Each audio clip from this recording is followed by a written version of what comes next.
Chile realmente es un país polarizado. Sí, está polarizado entre los huevones que se tragan cualquier discurso y los huevones que imponen discursos. ¿Por qué digo esto? Veamos simplemente el siguiente cuadro. Si observamos, vemos que en distintos casos de corrupción que se sepa, hay un total de aproximadamente 1.300 millones de dólares. Solo con los 670.000 millones de la colusión del papel se podría haber dado 13 millones y fracción en bonos COVID, o haber comprado 37.200 ventiladores mecánicos o 22 millones de cajas de mercaderías del gobierno. Y así usted puede seguir viendo los ejemplos que se ponen en este cuadro. Pero es de aquí que cuando un candidato quiere poner un programa de gobierno que realmente es un trayecto, empiezan otra vez los agoreros de siempre, aquellos que tienen el alma llena de ética, para señalar el mini de Jadwe, o que si no condena los casos en Nicaragua, es decir, los voladores de luces de siempre. Digo que estamos polarizados entre los huevones que se creen de todo y los huevones que instalan todo, porque alguien se ha preguntado ¿qué pasa con los 12.000 millones de dólares que supuestamente el gobierno ha asignado para paliar la situación del COVID? Cri, cri, cri, cri. ¿Alguien emplaza al gobierno realmente?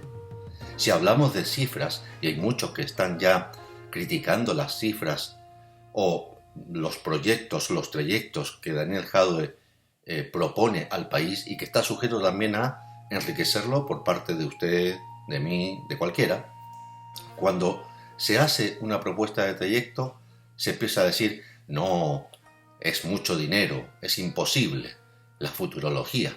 Vean este otro cuadro. También es futurología, ¿verdad?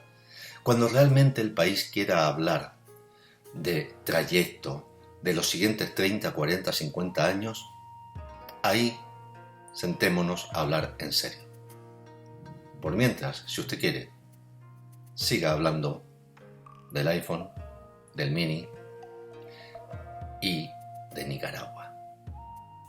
¿Y usted qué piensa? Hay quien ha escrito que ganó la DC, otros dicen que ha ganado la centroizquierda. Yo tengo dudas. La duda es si con el supuesto triunfo de la centroizquierda, ¿qué gana Chile? Y otra duda, que me parece legítima, es ¿qué persigue, qué representa, qué defiende y qué postula la centroizquierda? Esta centroizquierda que usted y yo conocemos. Esta centroizquierda en Chile, que es una amalgama de varias miradas en estos 30 años.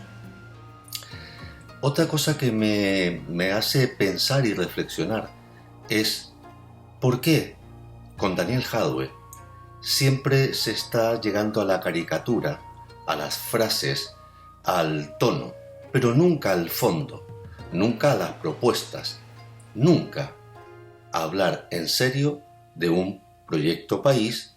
¿Y cuál es ese proyecto país? Quien haya querido escuchar a Daniel Jadwe hablando de trayecto o proyecto, como usted quiera, habrá podido entender de que ahí hay una idea, hay un camino, un trayecto hacia los siguientes 30, 40 años.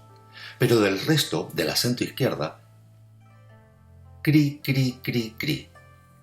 Ahora bien, la irrupción que se va a venir de Jasna Proboste, levantando las banderas de esa centroizquierda, a mi entender, es el enaltecimiento de una figura que seguramente, tal como ha pasado en las elecciones para gobernador en la región metropolitana, va a servir de un punto, digamos, de inflexión para que la gente mire hacia otro lado, mire hacia la figura de una mujer, mire hacia la figura de una mujer, digamos, humilde, mire hacia la imagen, mire hacia el contexto, al envoltorio.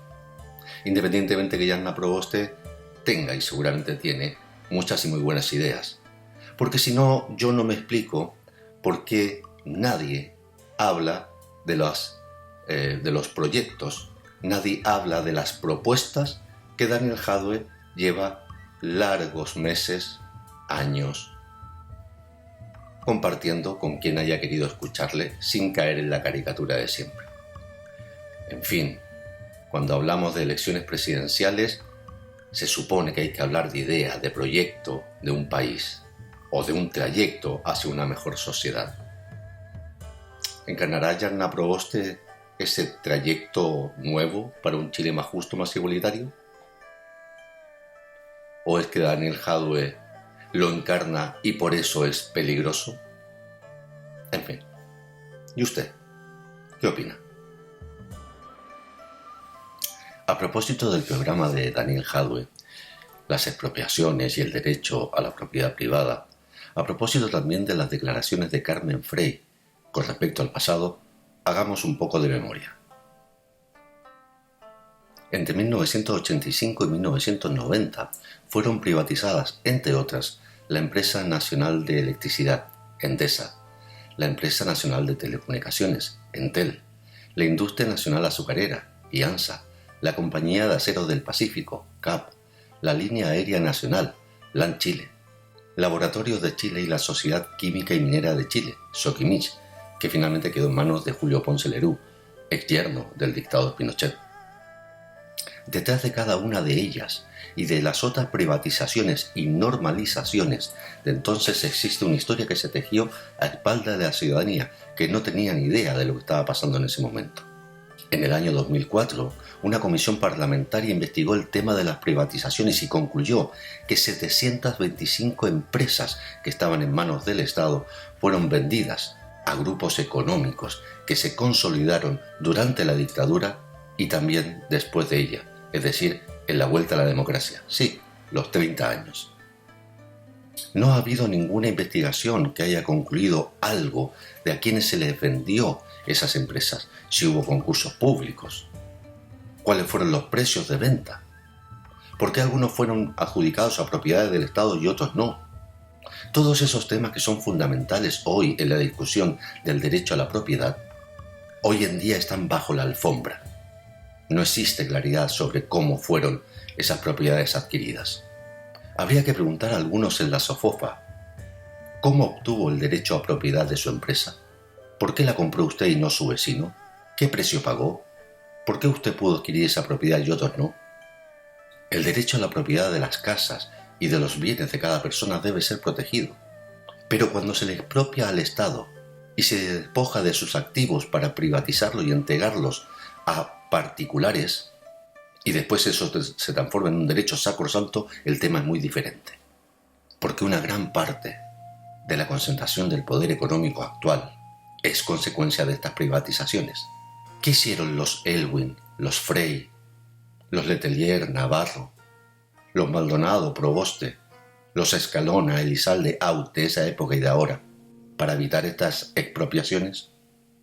El carerrajismo debería ser considerado una enfermedad y por tanto estar dentro del plan auge para que de esa manera le saliese más barato el tratamiento a muchos de estos políticos que han sido parte de las cúpulas partidistas de Partido Socialista, Democracia Cristiana, Partido Radical, PPD, por no decir Chile Vamos. ¿Y usted qué piensa?